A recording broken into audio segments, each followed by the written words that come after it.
అందరికీ చెప్పి నేను Rajesh Mahasen. Welcome to Mahasen media. Jaganmohan Reddy గారితో విధి ఫుట్బాల్ ఆడేస్తుందండి, మామూలుగా కాదు. ఎదుటోటి మీద ఏదైతే ఈయన అబాండాలు వేసాడో, ఏదైతే వక్రీకరణలు చేశాడో అవన్నీ తిప్పికొట్టేస్తున్నాయండి. చంద్రబాబు నాయుడు గారి మీద ఓటుకు నోటు అనేవారు. అక్కడ ఆ ప్లేస్లో చంద్రబాబు నాయుడు గారు లేరు. అక్కడ ఆయన నిందితుడు అని నిరూపించే ఏ ఒక్క ఆధారం కూడా లేదు. అయినా కూడా చంద్రబాబు నాయుడు గారిని ఓటుకు నోటు కేసులో ముద్దాయి అని చాలా బేభత్సంగా ఇచ్చేసేవారండి. ఇప్పుడు చూడండి, YCP, Jaganmohan Reddy, Roja and gang అంతా సీటుకు నోటు కేసులో అడ్డంగా దొరికించారు. పక్కా వీడియో ఎవిడెన్స్తో పాటు ఒక మహిళ మీడియా ముందుకు వచ్చి, ఆ మహిళ మరి ఎవరో కాదు, వైసీపీ కౌన్సిలర్ అట, వైసీపీ చైర్పర్సన్ అభ్యర్థి అట, మున్సిపల్ చైర్పర్సన్ అభ్యర్థి, సొంత పార్టీ ఆవిడే. ఒకవేళ వేరే పార్టీ వాళ్ళు చేశారు అంటే అది ఆరోపణ అనుకోవచ్చు. ఎలా అంటే చంద్రబాబు నాయుడు గారి మీద చూడండి, కేవలం వైసీపీ వాళ్ళు చేస్తారు. టీడీపీలో ఉన్న వాళ్ళు ఒక్కళ్ళు కూడా ఆయన గురించి తప్పుగా మాట్లాడారు, ఎందుకంటే ఆయన నిజాయితీ నిబద్ధత అంత గొప్పది కాబట్టి. కానీ జగన్ గారి పార్టీలోనే, జగన్ గారి పార్టీ అభ్యర్థే సీటుకు నోటు కేసులో రోజాని ఎలా ఇరికించేసిందో, రోజా ద్వారా జగన్మోహన్ రెడ్డిని, వైసీపీని ఎలా సంకన ఆగించిందో మీరు ఈ వీడియో ద్వారా తెలుసుకోండి. Place Tirupati press club. గతంలో మా జగన్ బ్రో కోసం తిరిగినప్పుడు తిరుపతి ప్రెస్ క్లబ్లో నేను కూడా జగన్ బ్రోకు అనుకూలంగా ప్రెస్ మీట్ పెట్టాను కాబట్టి నాకు ఈ ప్రెస్ క్లబ్ బాగా పరిచయం అనమాట అండి. ఒకసారి ఆ మహిళ ఏం మాట్లాడుతుందో ఒకసారి చూద్దానండి. నుంచి రోజా మేడం వర్గంలో నుంచి పుత్తూరు మున్సిపాలిటీకి సంబంధించి 17 వార్డు కౌన్సిలర్. నేను 22 వార్డులకు గాను నేను ఒకే ఒక కౌన్సిలర్ ఎనామెస్ అయ్యాను. ఎనామెస్ అయిన తర్వాత నన్ను మా ఊళ్ళంతా ఎంచుకొని నా మీద నమ్మకంతో నన్ను ఎనామెస్ చేశారు. నన్ను నా మేడం దగ్గర కలిశాను. ఎనామెస్ అయిన తర్వాత మేడం కలిస్తే మేడం గారు చైర్మన్ నీకే కదా అని చెప్పారు. చెప్తే అన్నను కలువు అని చెప్పారు. ఈవిడ మున్సిపల్ ఎలక్షన్లో ఎనానమస్గా గెలిచిందట, ఏకగ్రీవంగా. ఎస్సీ మహిళ. అది ఆ చైర్మన్ పోస్టు ఎస్సీకి రిజర్వ్ అయి ఉందట. కాబట్టి ఇక నేను ఒక్కదాన్ని ఎనానమస్గా గెలిచాను కాబట్టి ఆ చైర్మన్ పదవికి నేనే అర్హురాలని చెప్పి ఆవిడ ధీమాగా ఉంది. వెళ్ళిందట రోజా గారి దగ్గరికి. అమ్మ మరి ఏంటి, మరి నేను ఇలాగా ఎనానమస్గా గెలిపించారు నన్ను, మరి ఆ చైర్మన్ పదవి సంగతి ఏంటి అని అడిగిందట. అడిగితే చాలా పెద్ద పద్ధతిగా చెప్పే మా రోజక్క, ఇంకా సతీ సావిత్రి తర్వాత నేనే అని చెప్పే మా రోజక్క, ఎదుటోళ్ళు అందరూ కూడా దుర్మార్గులు, అవినీతి పరులు అని చెప్పి మా రోజక్క ఏమన్నదట తెలుసండి, రండి చూపిస్తాను. పుత్తూరుకి ఇన్ఛార్జ్ అన్నను కలువు వెళ్ళి అన్నారు. అన్నను కలిస్తే అన్న డబ్బులు డిమాండ్ చేశారు. అక్క అన్నదట, ఇప్పుడు మీరు ఎక్కడన్నా చూడండి, మనం వెళ్తామంటే పోలీసు వాళ్ళు ఎవరన్నా, అందరూ కాదు కొద్దిమంది కరప్టెడ్ పోలీసులు ఉంటారు, వాళ్ళు మన బండి ఆపుతారు. బండి ఆపినప్పుడు కాగితాలది అంటారు. అన్నప్పుడు మనం కాదంటే నెల డబ్బులు ఇవ్వబోతుంటే వాళ్ళు తీసుకోరు. ఆ పక్కన ఎవడో కిల్లి కొట్టుడు ఉంటాడు, ఆ కిల్లి కొట్టుడు దగ్గర ఆడు పిలుతాడు మనల్ని, డబ్బులు ఏమైనా ఉంటే ఇక్కడ ఇయ్యని. అలాగే పెద్ద పెద్ద ఆఫీసుల్లో ఎవరైనా ఒకళ్ళిద్దరు లంచం తీసుకునే మన సోదరులు ఉంటే వాళ్ళు డైరెక్ట్గా ఎప్పుడు లంచం తీసుకోరు. అటెండర్ చేతో లేకపోతే ఇంకొక అసిస్టెంట్ చేతో, వీళ్ళ చేత మాత్రమే. సేమ్ అలాగే మా రోజుకు కూడా క్యాష్ పలానా వాళ్ళ దగ్గరికి వెళ్ళు ఒకటి మాట్లాడు అన్నారట. అక్కడికి వెళ్ళిన వెంటనే అతను వెంటనే ఫిగర్ చెప్పేసాడట. రండి. అన్న కుమారస్వామి అన్న డబ్బులు డిమాండ్ చేశారు. అన్న రిజర్వేషన్ ఉంది కదన్నా, మాకు ఎస్సీ సామాజిక వర్గానికి చెందిన వాళ్ళం కదా, మేము రిజర్వేషన్ ఉంది కదా అంటే లేదు డబ్బులు డిమాండ్ చేస్తారు. సరేనా, రిజర్వేషన్ అన్ని అర్హతలు ఉన్నా సరే డబ్బులు ఇస్తేనే అన్నాడట. మరి ఒకవేళ డబ్బులు ఇవ్వకపోతే మరి తెలుగుదేశం పార్టీ కుదిలేదులేమో చైర్మన్ పదవి. చూడండి డబ్బుల కోసం. ఇది వైసీపీ నైజం. ప్రతి ఒక్కడూ అందులో కరప్షన్ కింగే. యథా రాజా తదా ప్రజ అన్నట్టు జగన్మోహన్ రెడ్డి అని చేశాడు, మనం ఇది చేస్తే మనల్ని ఏమంటాడు, అడగగలడా అనేది ఏమో వెళ్ది. జగన్ అనుకో ఒకవేళ తెలిసినా అప్పుడు ఆయన అడిగామనుకో, ఆ బొక్కలు 70 లక్షల కింద అంటున్నాడు, నువ్వు అన్ని వేల కోట్లు తప్పావు కదా అని నన్ను ఎక్కడ అంటాడో అని తేలుగుట్టిన దొంగలాగా అన్న కూడా అడగడం. మరి ఈ గ్యాప్లో రోజాకు బాగానే వెనకేసిందట. దాదాపుగా తక్కువలో అంటే 1000 కోట్లు ఎంత ఉంటుందో అంటున్నారు ఇండస్ట్రీలో టాక్. ఇస్తాము అని చెప్పి ఒక వారంలో 3 విడతల్లో డబ్బులు ఇచ్చాను. నేను 40 లక్షలు ఇచ్చాను.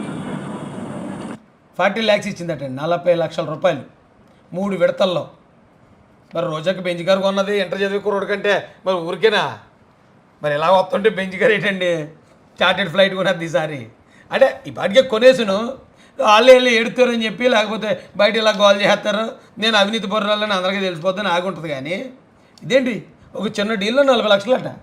ఓరి అమ్మ, ఆ 40 లక్షలు మళ్ళాటి వాళ్ళు సంపాదించాలంటే మనం మన జీవితంలో చూడగలమో లేదో. రోజక్క కొట్టేవాక ఛాన్స్ నువ్వు తీసుకొని ఎలక్షన్ అయిన తర్వాత వేరే వాళ్ళకి మార్చారు, చైర్మన్ సీట్ వేరే వాళ్ళకి మార్చారు. ఏందన్నా 40 లక్షలు తీసుకుని వేరే వాళ్ళకి ఇస్తారట. అంటే 40 లక్షలు ఇచ్చిన ఆవిడకి ఇవ్వలేదంటే వేరే వాళ్ళకి ఇచ్చినట్టు వాళ్ళ దగ్గర తీసుకుని ఉంటారు. తక్కువలో తక్కువ 1-2 కోట్లు తీసుకుని ఉంటారు కదా. పదవి ఒకటే కానీ ఆఫర్లు వేరే. ఈవిడ బయటపడింది. బయటపడిన వాళ్ళు ఎంతమంది ఉన్నారు? ఎంతమంది దగ్గర ఒక్క చైర్మన్ పోస్ట్ని చూపించే నాకు తెలిసి అక్కో 10 కోట్లని కేసు ఉంటుంది. ఓ చైర్మన్ పోస్ట్కి ఎంత వేసిందంటే మరి మిగతా చైర్మన్ పోస్టులు, జడ్పీటీసీ పోస్టులు, ఎంపీటీసీ, ఓ అమ్మోయ్ ఇక లెక్కట్లేము. ఇంకా రోజక్క దగ్గర ఉన్న డబ్బు ఈ విధంగా చేశారు, మమ్మల్ని ఈ విధంగా ఇస్తా అని చెప్పి వేరే వాళ్ళకి చేశారు. అంటే రెండోసారి ఇస్తాను, 2 years తర్వాత ఇస్తా అని చెప్పారు నాకు. ఓహో 2.5 years లెక్కిదా? అంటే జగనన్న మినిస్టర్లకి 2.5 అంటాడు కదా. అంటే డబ్బులు తీసుకుని 2.5 ఇస్తాడు. కుమ్ముకుంటారా మీరు? మాకు ఇచ్చిన డబ్బులన్నీ సంపాదించుకోండి అంటారు. మళ్ళీ ఇంకొకటి దగ్గర డబ్బులు తీసుకుని మళ్ళీ అమ్ముకుంటారు. బా సూపర్ కదండి ఇది. ఎవరికన్నా ఒక మంత్రి సీట్ ఒకసారి ఇవ్వడానికి అవకాశం ఉంటుంది. అన్న అయితే 2 సార్లు అమ్ముకున్నాడు. మళ్ళీ గెలిచేయడానికి ఈసారి 4 సార్లు 5 సార్లు అమ్ముకుంటాడు. సంవత్సరానికి ఒకడు మంత్రి పదవి రండి, మంచి అవకాశం, మించిపోతే దొరకదు. ఒక మంత్రి పదవి కావాలంటే 100 కోట్లు, ఒక ఎమ్మెల్యే సీట్ కావాలంటే ఇంత అని ఫిక్స్డ్ రేట్ పెట్టేస్తాడు. ఈసారి ఫిక్స్డ్ రేట్ పెట్టి హ్యాపీగా అమ్మేసుకుంటాడు. అయితే లెక్కనే చూడండి. అందుకట 2.5 ఇంతకే ఒకవేళ మంత్రి అయితే 5 సంవత్సరాలు ఉంటాడు, చైర్మన్ అయితే 5 సంవత్సరాలు ఉంటాడు కదా అనుకునేవాళ్ళు. రాజ్యాంగం అదే చెప్పింది. కానీ అన్న వచ్చాక ఒక చైర్మన్ పోస్ట్ని 2 సార్లు ఎలాగ అమ్ముకోవాలి, ఒక మంత్రి పదవిని 2 సార్లు ఎలాగ అమ్ముకోవాలి. బా మళ్ళీ వచ్చాడు 5 సార్లు అమ్ముకునే స్కీమ్ కనిపెడతాడు మా జగనన్న. తర్వాత 2 years తర్వాత తిరిగితే 2.5 సంవత్సరం తర్వాత ఇస్తా అన్నారు. మళ్ళీ 2.5 సంవత్సరం మళ్ళీ తిరిగాను. మళ్ళీ 2.5 సంవత్సరం తిరిగితే ఇంక లేదు, ఎలక్షన్ తర్వాత ఇస్తామన్నారు. అన్న ఇంకా చెప్పి అంటే 2.5 సంవత్సరాల తర్వాత మళ్ళీ ఇంకొకరికి అమ్ముకున్నారు. ముందు ఆల్రెడీ ఇవిడికి ఇస్తానని ఒకరికి అమ్మేశారు. 2.5 తర్వాత ఇస్తా అన్నారు ఇవిడికి. అప్పుడు 2.5 సంవత్సరాల తర్వాత ఇవిడికి ఇవ్వలేదు. మళ్ళీ వేరే వాళ్ళకి అమ్ముకున్నారు. రెడీ అమ్మ ఒక్క పదవిని ఎంతమందికి అమ్మేస్తున్నారా బాబు? ఏదో చూడండి, రియల్ ఎస్టేట్ మాఫియా వాళ్ళు ఉంటారు కొంతమంది. ఒకే స్థలాన్ని 10 మందికి చేసేస్తారు రిజిస్ట్రేషన్. అలాగే వీళ్ళు ఒకే పదవిని 10 మంది 20 మందికి అమ్మేసుకుంటున్నారు. ఇప్పుడు అమ్మ పొలిటికల్ మాఫియాకి తెరదీశారండి. చాలా కొత్త విధానాలు ప్రవేశపెట్టారు. కరప్షన్ చేయటం ఎలా భలే ఉందండి ఇది. నా డిమాండ్ అన్నీ అయిపోయినాయినా, టైం అంతా అయిపోయింది. కొద్దిన నాకు ఎలక్షన్ తర్వాత అయితే నాకు అవసరం లేదు, మా అమౌంట్ మాకు ఇప్పించేయండి అని, దయచేసి ఇప్పించేయండి అని అడిగాను. అది ఎలక్షన్ అయిపోయాక ఇస్తారా? ఏ ఎలక్షన్ అయిపోయాకమ్మా? ఈ అసెంబ్లీ ఎలక్షన్ లేకపోతే మళ్ళీ మున్సిపల్ ఎలక్షన్ అయిపోయాక. మున్సిపల్ ఎలక్షన్ అయిపోయాక మళ్ళీ పదవులు చేతిలో ఉండవు. ఇక పోనీ లేదంటే ఈ అసెంబ్లీ ఎలక్షన్ అయిపోయాక వీళ్ళు ఎలాగో ఓడిపోతున్నారు, అప్పుడు వీళ్ళ చేతిలో ఉండదు. ఎలక్షన్ అయిపోయాక ఇస్తానన్నట. ఇది మన అంగన్వాడీ అక్క చెల్లెలకి జూన్లో ఇస్తానన్నట. అంటే అప్పటికి ఎలక్షన్లు అయిపోతాయి, వీళ్ళు ఉంటారేటి. కానీ పాపం కొంతమంది నమ్మారట అందులో. మరి ఆ విషయం తర్వాత మాట్లాడదాం మనం. ఎలక్షన్ అయిపోయాక పదవి ఇస్తానరటండి. ఇచ్చోండి, ఇది ఎంత గొప్ప స్కీమ్ కదండి బాబు, ఇవన్నీ స్కామ్లు ఇవి. అడిగితే ఈరోజు రేపు ఈరోజు అయిపోతుంది. ఈరోజు 2 నెలలు టైం అడిగాడు. 2 నెలలు టైం ఇచ్చాము. 2 నెలలు తిరిగాము. 2 నెలల తర్వాత కూడా మళ్ళీ తిరిగితే ఉన్నాం ఇస్తాము, ఇప్పుడే కదా చెప్పినావు నువ్వు, ఇంకా ఇంకొక నెల పట్టిన రేపు డబ్బులు రెడీ చేసేదానికి అన్నారు.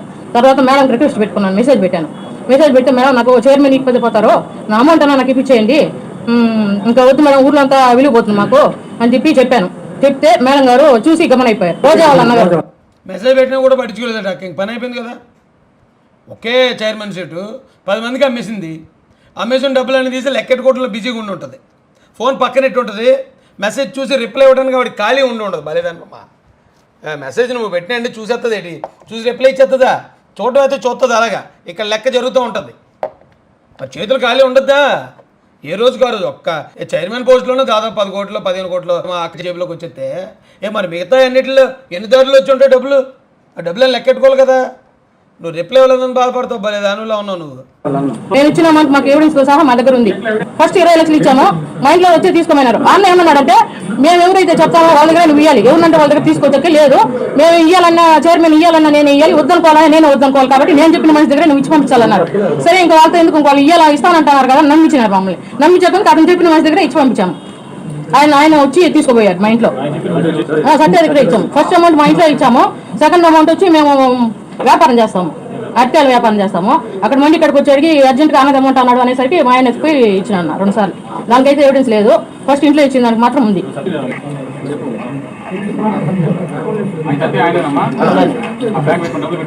వీడియో ఎంత క్లియర్గా చూపిస్తుందో. ఆ డబ్బులు కట్టలు లెక్కెట్టుకుని సంచులో వేసుకున్నారు వైసీపీ నాయకులు. ఇది మా రోజా కంచర్లు. ఓడి అమ్మ, ఇంత డైరెక్ట్గా దొరికేశారా? జగనన్నకి చేయమనుకుంటున్నట్టు కూడా ఉండదు. కాసుకోండి. ఎందుకంటే ఈవిడ చైర్మన్ పోస్టులు అమ్ముకుంది, ఆయన మినిస్టర్ పోస్టులు అమ్ముకుంటాడు, ఆయన రాజ్యసభ పోస్టులు అమ్ముకుంటాడు. రాజ్యసభ ఎంపీ ఈయన రిలయన్స్ వాళ్ళకి ఇచ్చాడు. అన్న తక్కువ అంటే ఒక 500 1000 ఈజీగా ఉంటుంది. గ్యారంటీ. లేదా ఆడేవాడో లోకల్లోకి ఇక్కడికి ఎక్కడ రాజ్యసభ సీట్ అండి, ఇక్కడ పార్టీ కోసం పనిచేసిన వాళ్ళు ఎంతమంది ఉంటేని వీళ్ళందరూ వదిలేసి వాళ్ళకి ఉత్తునెత్తాడా? తక్కువ అంటే 500, పర్లేదు అనుకుంటే 1000. అన్నేమో పెద్ద పెద్ద స్థాయిలో, చెల్లేమో ఈ మున్సిపల్ స్థాయిలో. బా అదిరిపోయిందండి కురుకురే ఫ్యామిలీ. అందుకే పాపం రోజమ్మ ఎస్సీలని మేమే ఎస్ఎస్టీలు కాదు, ఎస్ఎస్టీలకే దూరంగా ఉండండి మాకు దగ్గర రండి అని ఎన్ని మాటలన్నా కూడా సెల్లిని తెగ దీవించేస్తాడు అన్న. సెల్లి ఇలా కనపడిందని చాలా వాళ్ళని ఎత్తివేసి వెళ్ళిపోతుంది అంతే అన్నకి. అంత ఇష్టం సెల్లి అంటే. ఎందుకంటే ఆయన చూసుకున్నట్టు అనిపిస్తుంది అనుకుంటా. ఈ సెల్లిని రోజే సెల్లిని చూసినంటే జగనానికి సేమ్ నాలాగే దున్నేస్తుంది అనుకుంటాడేమో మనసులో. భలే తయారయ్యారండి బాబు. మీకు ఇచ్చాను కదా నా ఫోటోలో.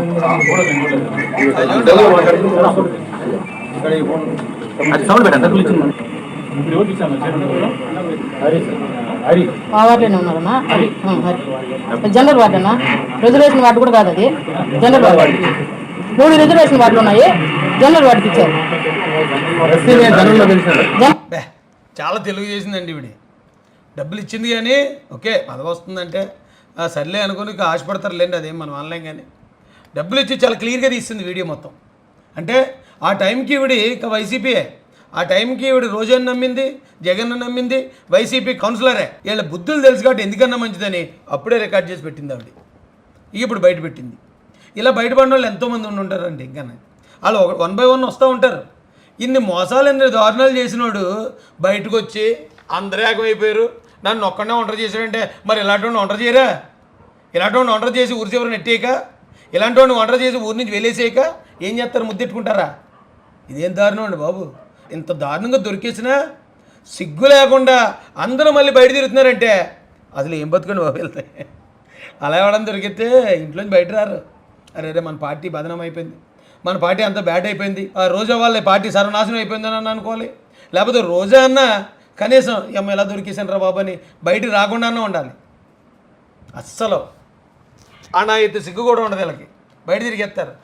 ఎస్ మేము అలాంటి వాళ్ళమే, మా అలాంటి వాళ్ళకి గెలిపించి మీరు తప్పు చేశారు, బొక్కలేదు మేమెందుకు సిగ్గుపడాలా అన్నట్టు ఉంటారు వాళ్ళు. మరి ఇప్పటికైనా 2024 కన్నా తెలుసుకోరు జనం. మళ్ళీ ఇలాంటి వాళ్ళకి ఓట్లు వేస్తారా అంటే వేసే పరిస్థితి అయితే లేదులేండి. ఎందుకంటే నేను చూసి 100 మందిని చూస్తే 100 మంది కూడా చీకొట్టి వాళ్ళే వైసీపీని. అయితే అన్నయ్య ఇంకా రాక్షస ప్రయత్నం చేసేసుకుంటున్నాడు.